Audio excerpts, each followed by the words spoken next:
അപ്പം ഇന്നൊരു നല്ലൊരു വീഡിയോ ആയിട്ടാണ് കുറേയായി ഞാൻ യൂട്യൂബിലൊരു വീഡിയോ ചെയ്യാത്തത്.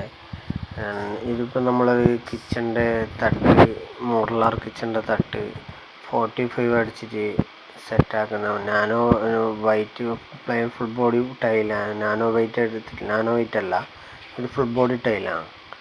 8.2 സ്ലാബാണ് ഇത്.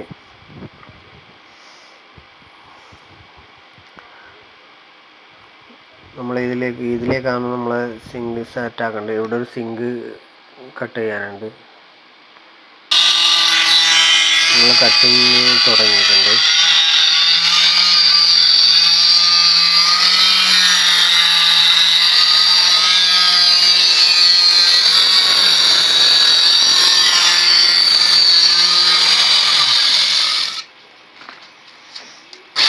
ഇത് മെല്ലെ കട്ട് ചെയ്യാനുണ്ട്. നമുക്ക് വേഗം കട്ട് ചെയ്തെടുക്കാൻ വെച്ചാൽ ഇതാവില്ല. ഇത് ഫുൾ ബോഡി ടയർ ആയതുകൊണ്ട് ശ്രദ്ധിച്ച് കട്ട് ചെയ്തില്ലെങ്കിൽ ഇതിന് ഡാമേജ് സംഭവിക്കും.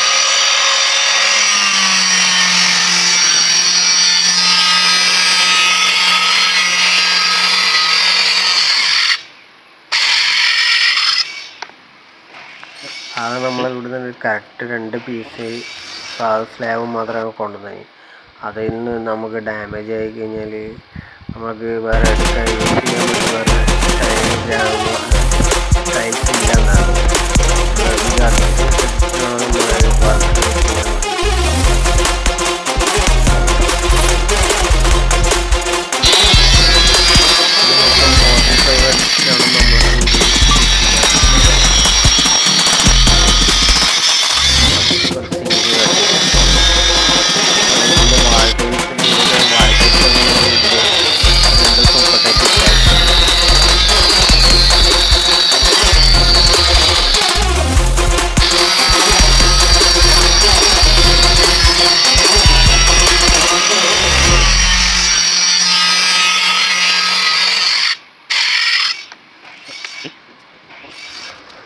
നമ്മൾ നിലത്ത് പൂഴി വിരിച്ചിട്ടാണ് നമ്മൾ സ്ലാബ് കട്ട് ചെയ്യുന്നത്. വലിയ സ്ലാബെല്ലാം ആകുമ്പം ഇപ്പോൾ നിലത്ത് നല്ല പൂഴി വിരിച്ചിട്ട് സെറ്റാക്കിയിട്ട് വേണം കട്ട് ചെയ്യാൻ വേണ്ടിയിട്ട്. നമ്മൾ സിങ്ക് ഫിറ്റ് ചെയ്യാൻ വേണ്ടിയിട്ട് നമ്മൾ സൈഡെല്ലാം ചെത്തി ഒരു 2 mm കുറച്ചിട്ട് സിങ്ക് നമ്മൾ ഫിറ്റാക്കി അതിന് നല്ല വൃത്തിയിൽ അപ്പോക്സി എല്ലാം ഇട്ട് സെറ്റാക്കി പശയിലിട്ട് നല്ല വൃത്തി കട്ട് ചെയ്ത് സെറ്റാക്കണം. അതിന് ഒരുപാട് പണിയുണ്ട്. അത്രയും ശ്രദ്ധിച്ചാലേ ഇതിൻ്റെ പണി എടുക്കാനാവുള്ളൂ.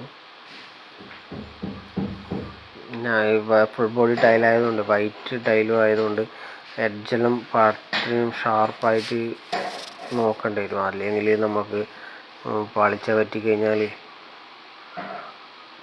അത്രയും മെല്ലെ നമ്മൾക്ക് ഈ ഫുൾ ബോഡി ടൈല് കട്ട് ചെയ്തിട്ട് സെറ്റാക്കാൻ പറ്റുമല്ലോ. അത് നമ്മൾ സൈഡെല്ലാം അപ്പോക്സി ഇട്ടിട്ടാണ്, അതിൽ അപ്പോക്സിയിൽ തന്നെയാണ് നമ്മൾ സിങ്കെല്ലാം ഇപ്പോൾ ഫിറ്റാക്കിയത്.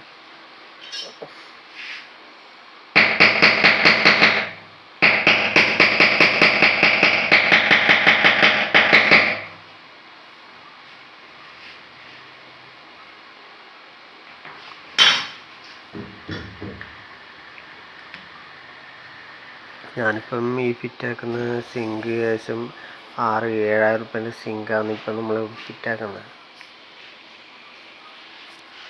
ഇതിൽ നമ്മൾ ഫുൾ ബോഡി ടൈല് നമ്മൾ 45 അടിച്ചിട്ട് ഫിറ്റാക്കിയതാണ്.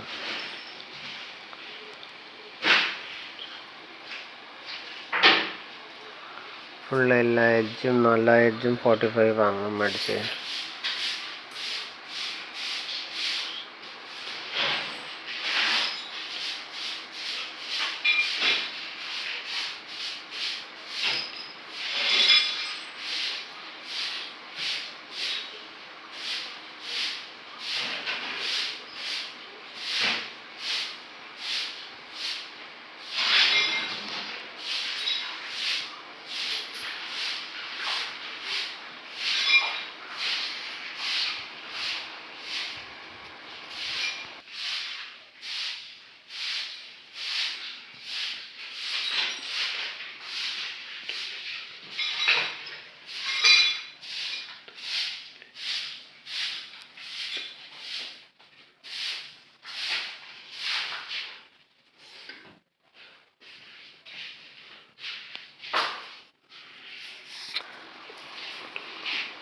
ഇപ്പോൾ നമ്മൾ പണിയിൽ ഏകദേശം എല്ലാം സെറ്റായിട്ടുണ്ട്. എല്ലാം ഫിനിഷാക്കി തുടച്ച് എല്ലാം കണ്ടീഷൻ ആക്കിയിട്ടുണ്ട്.